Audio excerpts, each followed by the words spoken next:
আসসালামু আলাইকুম এভরিওয়ান, কেমন আছেন সবাই? আজকে আমি কী রান্না করব সেটা আপনাদের সাথে শেয়ার করব।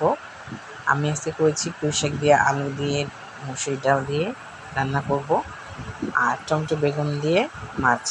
এখানে আমি ডালটা ভালো করে কষিয়ে নিয়েছি। এরপরে শাকটা দিয়ে দিলাম। আলু, শাক, পুঁই শাক আর ডাল দিয়ে রান্না করব, সেটা আমি কষিয়ে নিচ্ছি। কষানোতে মোটামুটি অনেকটাই পানি উঠে গেছে।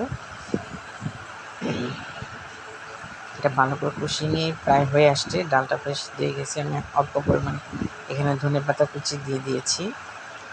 এটা প্রায় হয়েই গেছে।